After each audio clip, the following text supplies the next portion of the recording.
Welcome to You Can Do It. Today we've got a log splitter, 7-ton log splitter. It's a nice piece of kit, but this electric motor, first of all I took it off because the electric motor, this was just hitting the cowling and making the right racket. But actually if you listen, can you hear that? Yeah, that means the bearing in there's gone. So today we're going to try and take this off and get this bearing. Now this motor is connected to the pump, oil pump, so I don't particularly want to take the shaft right out because it's all connected up. So I want to see if I can take this off and then take this end plate off and have a look at the bearing. So there's a circlip on here which I've got to take off, and then I've got to somehow get that off, which will probably be stuck on there and really stiff, and then we can take this off. So let's I've got that off. It's got a flat section on there. So just like a circlip on there. Now it's quite hard to get off. Now the way I did it was by putting that down the back there and do that, because if you start levering on these on the end of it here, you'll snap that off. So you've got to make sure that you're pushing right at the centre back there. Okay, so that's off. So now we've got 4 bolts here, 1, 2, 3, 4. Now that I presume will hold the bearing, and hopefully I can slide that off of that okay, shaft. Look, I've cleaned that up. I've taken off those 4 screws there. They're actually long bolts that go all the way through, so they go right down to the bottom there. So you've got to be careful now. And then I've marked that. I've put a mark there and a mark there, and then I've scratched it with a screwdriver just so I can make sure I get that back in the right place. Now I can gently tap that and see if that comes. All right, look, we've got that plate off as I expected. That's in there. So I just gently levered that across and tapped it, and it eventually came out. But look, this has obviously had a lot of water in it. Look, so basically it's been left outside or something. It's got wet. Motor still runs. So I'm now going to get the bearing puller. I'll pull that bearing off. So I've got my puller there. I've got that there just so that the puller doesn't pull apart. And I'm just, you can see, look, I'm pulling that off, and that's virtually off there. So I'm going to keep screwing that up, tightening that up, and that'll pull that bearing right off. So the bearing's off, and it is indeed completely knackered, because when you spin it, it makes a real racket. It's quite funny because when it was on there, it didn't sound too bad, but obviously when it ran, it was really noisy. So I've cleaned that up with a wire brush. I sprayed that with a little bit of WD-40. That's all clean in there. I put that little spring that was there back in. So I'm just going to stick that loosely back on there, and then I'm going to measure that up. We'll measure that up, and we'll order a new bearing. So I'm almost certain that's what's going to be making all the racket, and then we can put it all back. Okay, it's the next day. Good old Amazon's delivered me a new bearing.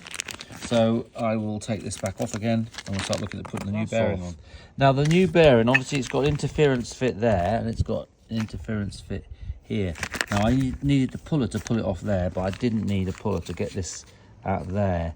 So what I'm trying to say is because I don't want to be, you can't really hold that. You're going to push, if you tap against that, you're bashing against the other end of that in the pump. So I'm going to actually put this on here, but first of all I'm going to get some emery, just clean it up and make sure that's all clean, and then we'll try and knock that onto there. Clean that up. There's a new bearing I've got. This is a craft bearing, so I think they're made in Lithuania, but they're actually really good quality bearings. So that's going to go on there. So look, what I'm going to probably do now is I'm going to find a socket that will come up against that, and I'm going to tap that on. Found a socket that fits over there. That sits on that inner race. Make sure it's not too big and it hits on the seals, but it fits just on the inner race, and I can gently tap that on and tap that into there. And obviously don't hit it too hard, because that shaft can go right through and damage your pump.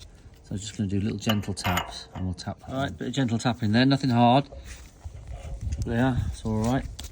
It's going to be lovely that. And that fits on there. So now what we can do is put the outside cover on and try and get that up. Remember, I've put markings so that I get it in the right place.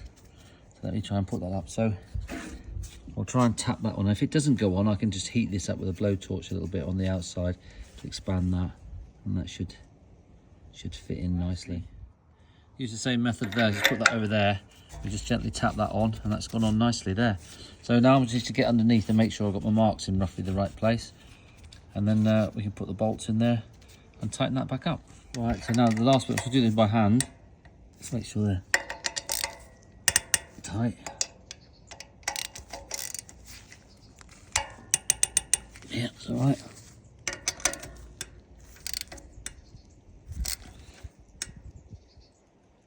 There we go. It's good. Turns all right. All right. So now what I can do, I resprayed the lid here, the cover. So we've got this, we can stick this back on here. Put that there. I might actually just put a little bit of grease on there. That slipped on there a lot easier.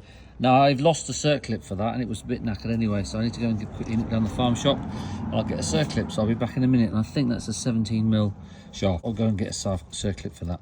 Okay, back in a second. Okay, new split ring is on. Split rings in there nicely. So now, I'll put that back up. Right, that's all on there nicely. That's all nice and tight. All we've got to do is check it works. Lovely. So now we've changed that. It's got a new bearing in it. We know that side. I'll probably have to change the one on the end there when I next change the oil, and I'll take the whole thing apart. But yeah, hope this video's been helpful. Just remember, you can do it. Subscribe if you like the channel. Send me any comments. See you on the next video.